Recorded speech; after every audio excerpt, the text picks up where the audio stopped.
So hello everybody. Hope you can see my screen. If you can't, please put it on the chat. Welcome to the BPI webinar number 4. Today we're going to continue our journey of certified compostable food service packaging as we move along its life cycle. This is our 4th webinar in this 7-part webinar series.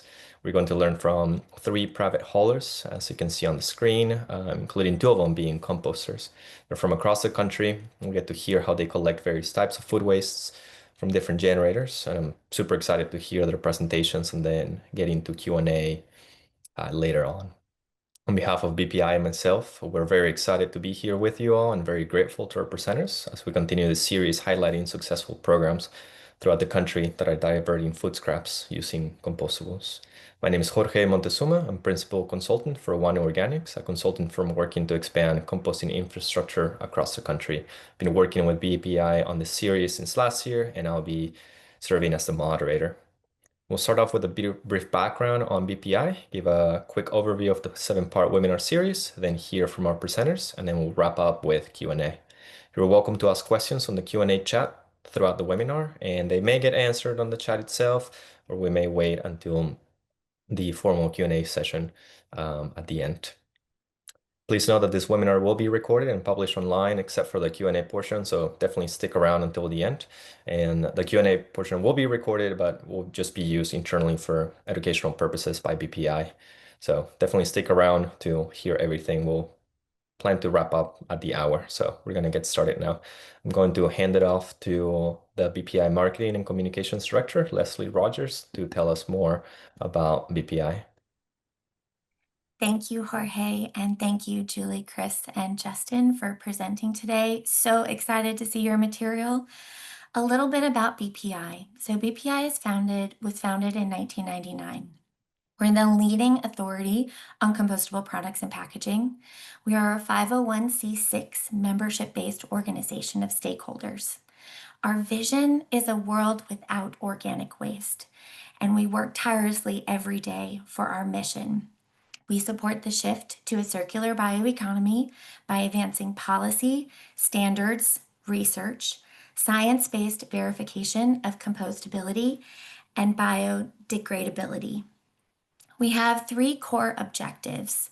Claims: we want to advance trusted and scientifically backed standards, research, and claims. Adoption: we would like to align and collaborate with stakeholders across the value chain to advance BPI's mission. And policy: we work to influence policy that supports a systems-based approach to products and materials. Jorge, I'll turn it back to you. Thank you again, presenters. Great. Thanks, Leslie. So this is what the journey looks like. Like I mentioned, we're on the 4th webinar today, and we're devoting single webinars to various portions of the life cycle, working our way backwards. We launched the series with using compost made with certified compostable products and food scraps. We heard from 2 composters and a specialized soil blender about compost being used in farms, all the way from farms to up to rooftops, meeting various different types of quality standards applicable for a variety of uses with great success. Then we heard from 3 composters located in Massachusetts and Minnesota on how they compost food scraps with compostables using windrows and aerated static pile methods to effectively process a material and create high quality products. The last one that we had last month highlighted municipal programs working with the residents and business entities to collect food scraps. And we had a county, a small city, and a pioneering large city share their expertise, challenges, and successes. Recordings for all of these are on the website. There's a link for them on the website, and then you can see the rest on YouTube as well. And I encourage all of you to check them out if you haven't already. So today we'll dive into learning about how these 3 private haulers manage successful programs for their food scraps. For their food scrap collection business. We'll hear their best practices, what they've learned along the way. And as a bonus, 2 of them run composting operations as well, so you get a glimpse into that. The next webinar will be in October, and we'll dive into the BPI certification process, where you'll get to hear from a lab scientist, also from the BPI certification director, Margaret Eldridge, and also from Emily McGill from CREF Compostable Field Testing Program. The last two webinars will be on how compostable bioplastics are made, as well as compostable fiber products. Throughout the series, we seek to highlight successful programs and best management practices that could be used to improve other programs and operations throughout the country. So now I'm going to pass it off to Julie. But before I do that, I'll introduce you. So I'm going to turn off my screen here. So thanks so much, Julie, for being here. Julie Mach, she's the owner and founder of Elements Mountain Compost in Salida. Is it Salida or Salida, Colorado? Salida. Salida. And has been working on rural organic waste diversion since 2014. She's a USCC certified compost operations manager. She also serves as the treasurer on the Recycle Colorado Board of Directors and is the regional sustainability contractor for Chaffee County in Colorado. She's worked in environmental conservation since 2009, previously serving as the Chief Conservation Officer for the Colorado Mountain Club. She holds a BS from Allegheny College, and when not working, she can be found exploring the backcountry by bike or skis, which sounds super fun. So passing it off to you now, Julie. Thanks for being here and sharing your expertise with us, and you can share your screen now. Great. Perfect. Thanks, Jorge. Let me get the screen share going.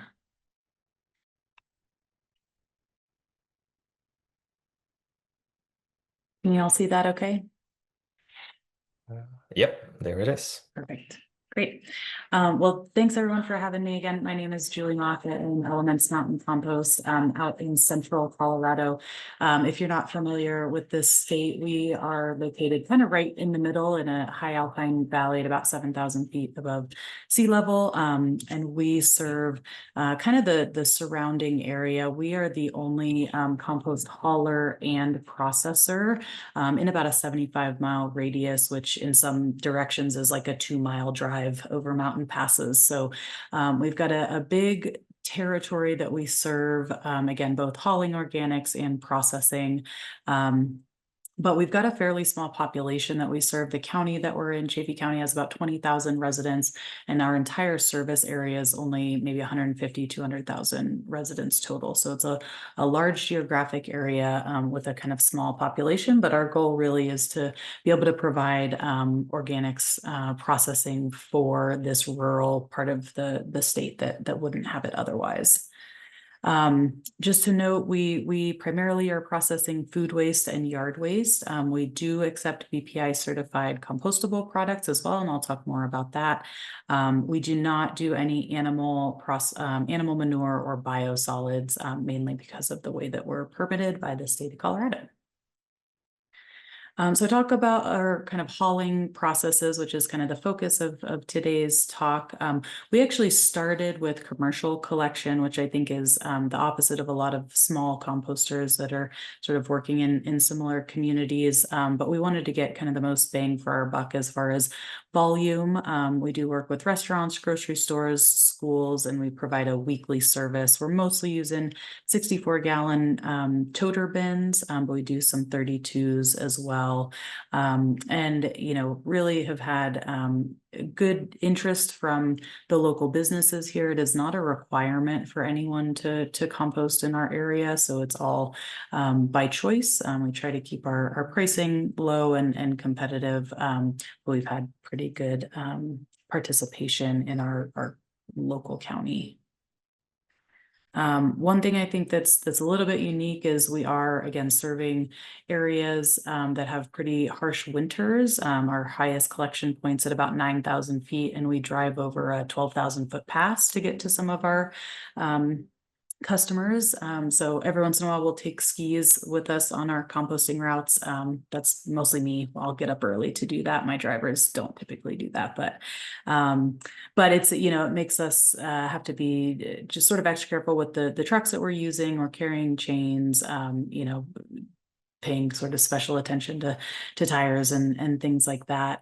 The other thing that we've found is, you know, we were running into challenges with food waste freezing in our bins and getting kind of stuck at the bottom.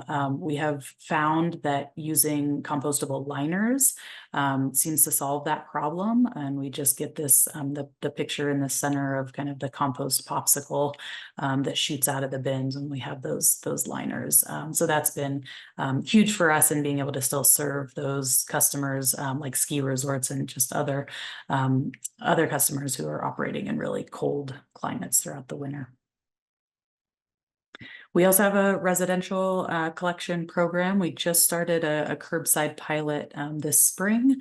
We have it in a pretty limited geography, so just one of the towns that we work in that has kind of a higher density population. And we do the 5-gallon bucket. We do require that our clients use a liner, again, because of the freezing issue in the winter, but also just for cleanliness. It really helps just keep the buckets tidy, and we don't have to deal with washing or getting complaints about smelly buckets.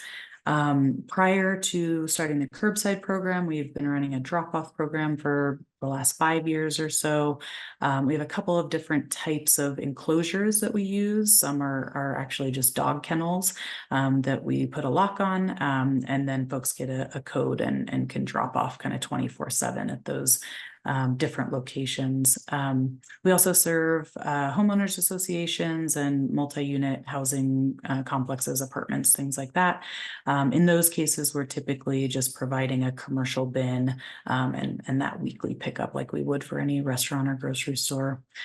We accept yard waste as well, but we are mainly requiring folks to drop that off at our facility just because it becomes a little too much for our drivers to manage when they're en route. The volume is super variable here. We get a lot of yard waste in the fall and not much the rest of the year. We also do event collection, so everything from small events that we will staff locally, things like weddings and conferences. We allow folks to rent bins from us, and then if they need help with managing contamination and sorting and stuff like that, we can provide it in-house. For larger events, we do, music festivals, race series, things like that, up to 10 to 15,000 attendees at some of these events. In those cases, we're typically relying on another partner, either volunteer green team or paid staff to do the sorting and management. So in those cases, we're just dropping a big roll-off container and picking it up at the end of the weekend. Again, we're, getting a ton of compostables at these events, primarily some food waste, but mostly compostable products. We do a little bit of distribution and sales of eco products and eco-safe bags to some of these event vendors. And again, that kind of helps us close the loop and make sure that the items that are going to be coming back to our composting facility are actually BPI certified and items that we want to take and know that are going to compost well. As you can see, obviously, when you get a big load of primarily event waste, it's mostly the compostables. So we do have to do some work around sort of managing these at our site, making sure we have enough just other food waste and liquid material to kind of balance out the big influxes of large amounts of compostables. I won't talk a ton about our processing systems, but we just use a turned windrow processing at our facility. We're on about 2.5 acres. And right now we're processing between 500 and 700 tons a year with capacity to expand that quite a bit. Just quickly, I want to talk about a couple of sort of local laws that have impacted the way that we are collecting and communicating about compostables. Colorado passed a Compost Labeling Act, I believe 1.5 years ago. Which requires some labeling, certification through a third-party certifier like BPI, and then some restrictions around kind of confusing terminology that's not allowed on the products anymore. So terms like biodegradable or plant-based cannot be marked on products because they are essentially confusing the consumer into thinking that they might be compostable. So it's helped a ton just just in clarity and communicating with our customers. It makes it easy for our staff to spot contamination. And we're seeing way fewer of kind of the lookalikes, the tinted green bags that are not actually compostable. So that's helping a ton in just clarifying what is and isn't compostable and what we can and cannot accept at our facility. We do a little bit of compostables testing at our facility too, which I think is key for any composter who's looking to take compostable products. And we just went through a process with Eunomia this past spring to test a number of different products. You can see cups and bowls and even fruit stickers, which was, I think, super interesting. And so, excited to be a part of that kind of testing process to again, close the loop and make sure we're super comfortable with the products that we're accepting and we're helping, with the certification process for some of these products. Just some pictures of the testing and kind of how it worked at our facility, looking at various doses of those compostable products in different piles to see how well they degraded. And there are the fruit stickers that I mentioned. Anybody else is a composter out there, you'll also be excited to know that these could be on the horizon. The last thing I wanted to talk about is a new law in Colorado that's just starting to go into effect next year. Colorado passed an extended producer responsibility bill.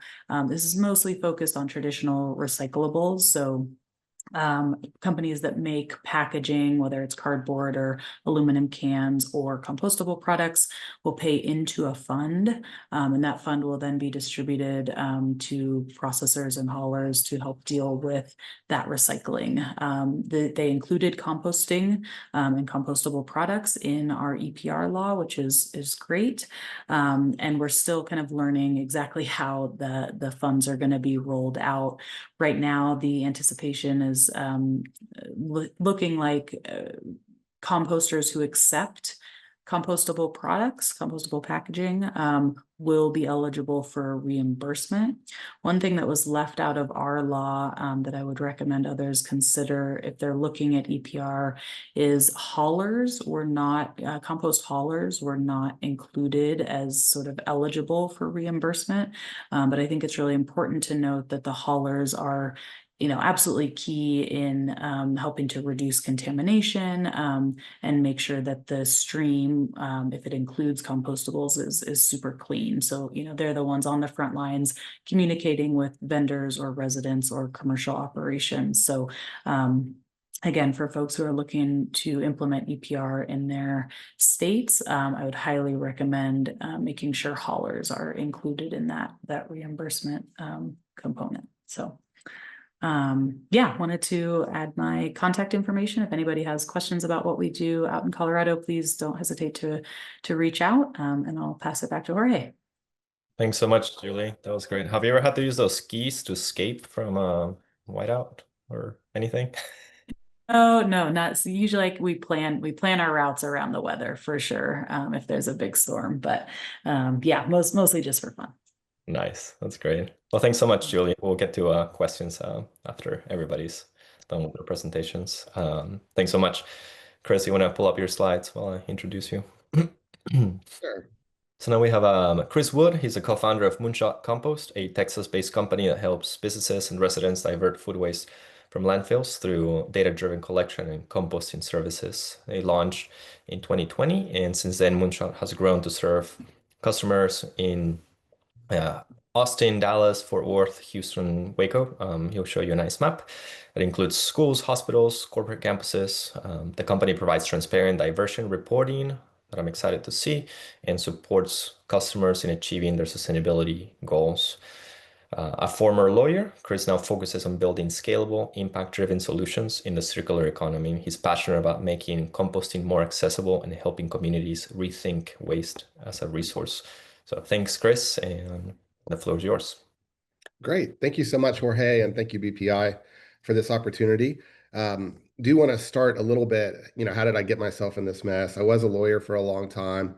My co-founder, Joe Villa, is my brother-in-law, so this is very much a family affair. And we love this picture. This is from June of 2020 in the thick of the first lockdowns when we started our business, largely a residential business because everyone was at home, collecting in our trucks. And so that's the back of Joe's pickup truck there. And as Jorge mentioned, we're now spread across Texas. It's a big place. So Austin, Dallas, Fort Worth, Houston are all about 200 miles apart. So we have separate operations in each city. And then we do have Waco that we serve from Austin. And it took us a few years to get to this footprint, but we've been working hard on it. We always like to start with why are we doing this, right? Everyone knows this stuff. Food waste is quantitatively and qualitatively a problem. So there's a lot of food waste, about 66 million tons a year. Takes up way too much space in landfill, and it's the third largest source of methane. So we know we got to fix it. This is old data, and I think there's new data from Refed, but I think it's still directionally interesting. Where does the food waste come from? A lot of it happens at the agricultural point and post-harvest and processing and packaging. As a micro hauler, I probably don't have a chance to help much there, so we're pretty focused on retail distribution and consumption. Catching people where they eat and where they prepare food, and that's about 60% of the problem. So we're working on a big chunk of it, but there's still more good work to be done. And I mean, I'm presuming that everyone on the call sort of knows how composting works. We'll talk about it a little bit from our perspective, but creating a clean stream is everything. We'll talk about compostable packaging here in a little bit, but it's really important that we've built our entire program around the concept of creating a clean stream because whether you're taking compostable packaging or not, that's what the compost facilities we work with demand. Here's our tools. We keep it pretty simple. The counter caddy in the center is what we provide to our residential subscribers. They get a 4-gallon bucket. I wish we were using those really cool 5-gallon buckets, but we made the decision a long time ago and we're sticking with it, and they've been just fine. And on the commercial side, we still operate box trucks and we're utilizing 55-gallon drums. We did think we would have switched to toters by now, but we found the drums in our climate to be very useful. We have 1.5 seasons in Houston. It's just summer, 9 months a year. And then for 3 months, we pretend it's something else. But it's very hot. And because of that, the drums really keep the smells in and bugs and rodents out. And that's been a huge asset for all our customers. And so we've just built a business around that. And we're doing a drum exchange where we're washing, we're dropping a clean drum every time we pick up a full one. And in terms of splits, we thought we'd be about 2/3 commercial and 1/3 residential. As it turns out, we're really only doing residential in Houston at any scale. And so we're about 90% commercial. So that we've really built most of our solutions around that. Here is our e-van for residential. So we really love that. We're driving an electric vehicle. Then here's one of our old box trucks here. For people out of the industry, this is a very disgusting picture, but for us, we love it. It's a really clean stream, and those are all BPI certified compostable bags.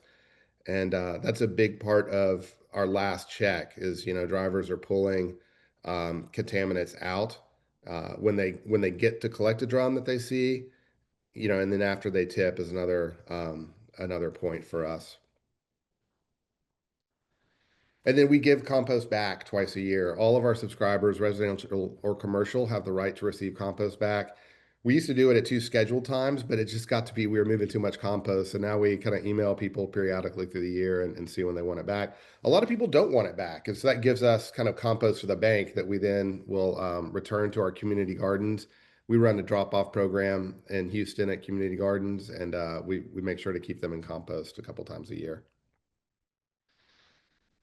So want to slow down a little bit and focus on how do we think about compostable packaging because we are the front door of the compost facilities we work with. As Jorge had alluded to earlier, we do not compost ourselves. Texas has a very diverse and well-established infrastructure on composting, and we don't feel like we have much to add there. But there is a great need for additional logistical solutions to move food waste from source generation to the compost facilities that'll take it, and that's where we focus our time. Not going to spend a lot of time on the words on this page other than to say biodegradable is a thing that's irrelevant to our analysis when we're talking about compostable packaging. So all compostables are biodegradable, but as Elements Composting and Julie were mentioning previously, labeling can be very confusing, and we tell our customers, ignore the words biodegradable when you're making packaging choices. You're looking for something that's compostable. We strongly believe that accepting compostable packaging unlocks and expands available diversion. What I mean by that, we tend to want to do back of house programs, right? It's the cleanest stream. Typically, you're working with people in kitchens or food people, and they get it. So for us, this bulleted list is kind of how we think about introducing ourselves to a new customer. We'll start with a pilot program. If there's a lot of different collection points, we'll keep it small. We'll start back of house to limit contamination. We make them earn the right to do front of house by doing back of house separately. If they want to utilize compostable packaging, we ask to consult with them and we help them make choices. We now offer compostable packaging through Eco Products and World Centric, and we don't require they buy it from us. We just want to be an easy button if that's something that helps.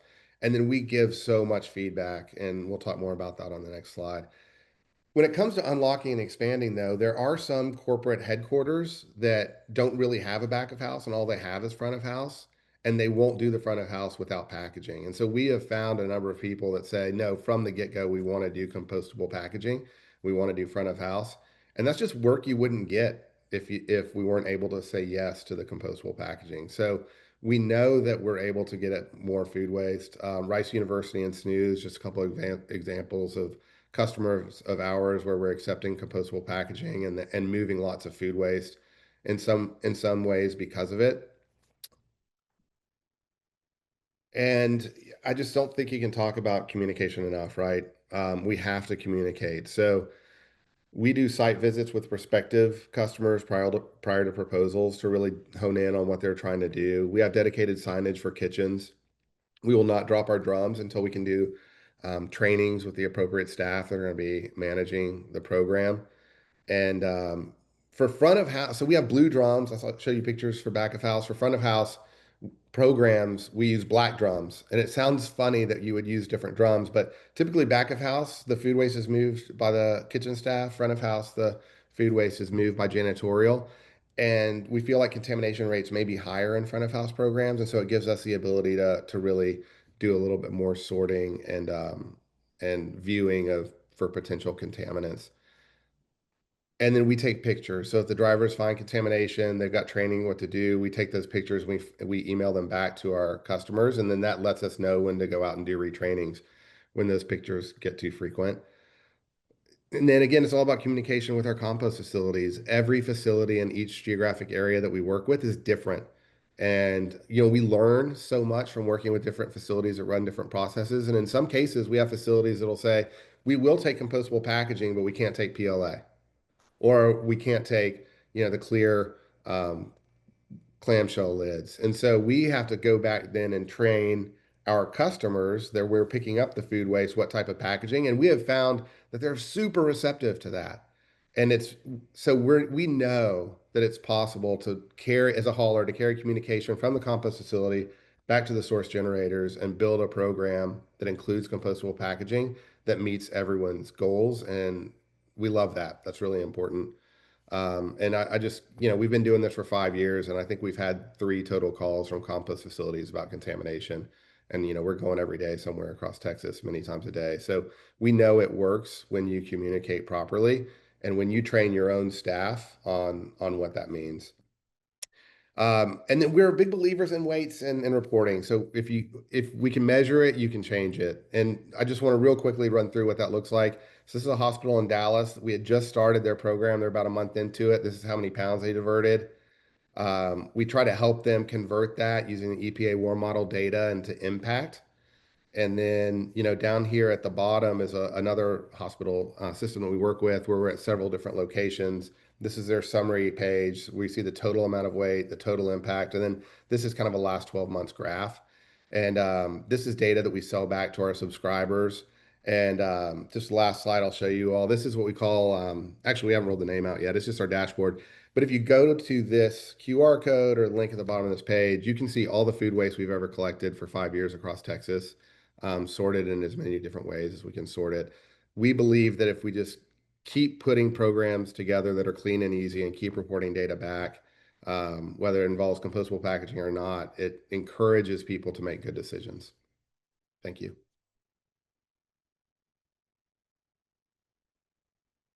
Thanks so much, Chris. That was great. Yeah, I like yeah, from Julie and you, I like the yeah, the staying ahead of the curve in terms of, using data and nice dashboards to show what you're doing, and then on element side, getting into the compostables field testing as well, and working with third parties to do that. So it's really exciting. Thanks, Chris. Um, so up next we have Justin. Justin, if you want to put up your slides, that'd be great. So Justin Senkbeil, he is the CEO and co-founder of CompostNow, a Raleigh-based company that provides composting subscription services and products in North Carolina, Georgia, and Ohio. So if you've noticed, we've moved from the high elevation on Colorado to Texas, and now we're going to be in the Southeast and Ohio. CompostNow has accepted compostable products in its hauling operations since its founding and has distributed compostable products since 2014. And since 2012, Justin has led efforts to divert compostables from landfills to create fertile soil. Recognized in 2022 and 2023 as one of the top 100 impact CEOs globally, Justin is a dedicated social and environmental entrepreneur committed to community and organizational growth. I'll just add that I've had the pleasure of knowing Justin since he started. The operation was around from where I lived, and yeah, excited to be here with you, Justin. So thanks again for being here, and I look forward to your presentation. So passing it off to you now. Yeah, thank you, Jorge. Yeah.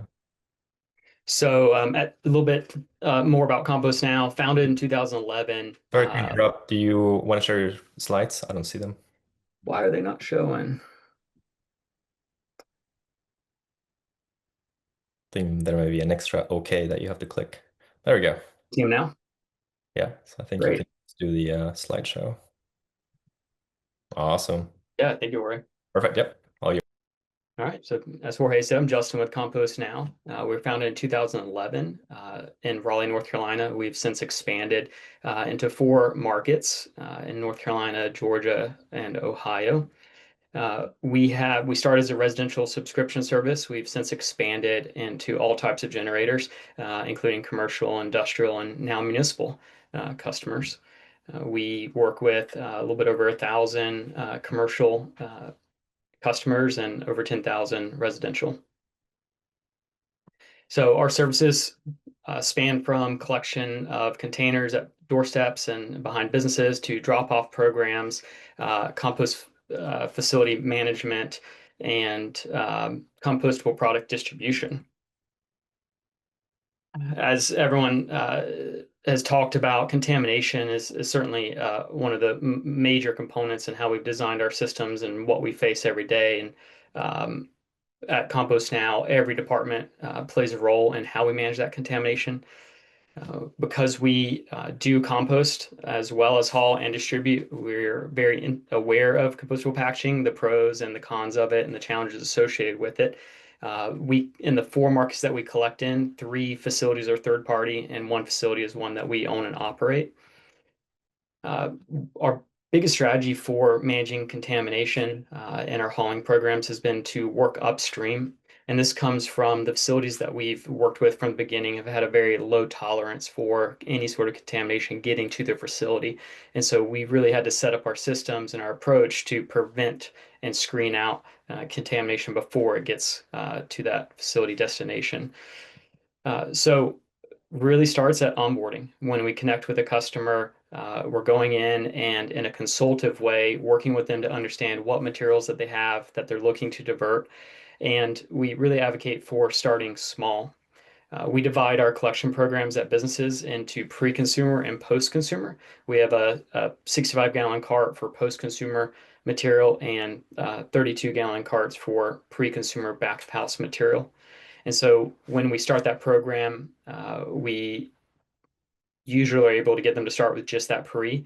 And as that grows and builds momentum, the staff becomes more familiar with the process. We're able to work with them to implement the post-consumer program. And particularly with that post-consumer, it is usually coming with the desire for them to divert compostable packaging and divert more from the landfill. And so we work with them to help them source BPI certified compostable packaging. In many cases, we're able to be their provider for that and provide them any of the products that they need and at a really good cost, bundling our services together. With that is there's expectation setting, being really clear in our terms of service, what is accepted, what's not accepted, and then how we're going to work with them as contamination happens to help them identify the source and take action on that. Feedback loops have been really key to the success of these composting programs, particularly around keeping the contamination out of them. And so we do a lot of contamination tracking. Whenever we collect containers, they're tagged with that customer ID. And then that container, as it moves through our system, or that material as it moves through our system, we're able to tie it back to that customer and provide reporting to ourselves and our customer about the cleanliness of that material. So if we notice that they are producing contamination, we're able to quantify it, we're able to take pictures of it, and we're able to provide that back to them so they can identify that source and make any changes that they need to make. Over the last couple of years, we've started charging more for contamination, and that has really increased participation. We had hoped that just providing the information to them would help with action, but we weren't getting as much traction as when you provide a couple cycles of saying, hey, you have contamination, here's what it is, let's work on where it's coming from, and then ultimately start charging them. And that's when we've seen a lot of change and have had a lot of success with groups that typically produce quite a bit of contamination going into starting to create clean streams. And so that reporting and that feedback is really key. For our operation, because we are working upstream, including sorting the material before it goes to the compost facility, being able to connect with our compost facility partners and have them provide the feedback has been really critical for us. Sometimes not the easiest to do, get the facilities to be able to rate and take pictures of the load, but it really helps us manage our own system, ensure that we've set up to be able to collect and screen out contamination, and then again provide that feedback further upstream. So what I would say is one of our bigger takeaways around this is from a haulering perspective is we need that feedback from our composting partners on how the loads are looking and what's in them. And that gives us the ability to engage our customers and provide them with information and context to clean that material up. It also allows us to do our part in our screening of that material. And yeah, here's my information, and please feel free to reach out with any questions about compostables and composting from a hauler's perspective. Thanks, Justin. You've got time. You got four minutes left. Those are great. Is there anything else you want to add? Yeah, I'll go into why we take compostables. It's always been a question for us, and for us as the hauler, it's been a way for us to clean up the stream. Because we were finding so many non-compostables ending up in the material. So we were able to go work with our customers to, if they have something that's packaging that can be thrown away and could be contamination, that we convert it to compostable. It's also allowed us to expand our relationship with our customers and have more containers and more volumes. And then it's been a competitive advantage for us. If we're able to take more of that material and help the customer divert more from landfill, which is their primary goal, then we're able to be competitive in getting those customers to compost with us, rather than any programs that are more restrictive and don't allow that more ambitious diversion from it. So that's one of our main motivators for it, as well as expanding our impact into other impact areas. Great, thank you. Any last minutes thought, Justin, before we move into Q&A? No, I like Q&A. So efficient, so efficient. Yeah. I love it. You guys, the three of you did great in terms of timing. Yeah, thanks so much, Justin. Really liked everything that you shared here, and thanks again to the three of you for sharing so many details, insights, and lessons about your program. And I'll pull up my slides again. So I'm going to wrap up the recorded part right now before we move into the Q&A. So we invite everybody to join us on webinar number 5 as we explore inside BPI certification, the process behind compostable packaging approval. And that's going to be on October 15th at 12 p.m. Eastern Time. Please visit the bpiworld.org/webinars to find the previous recordings and register for the new ones. So thank you,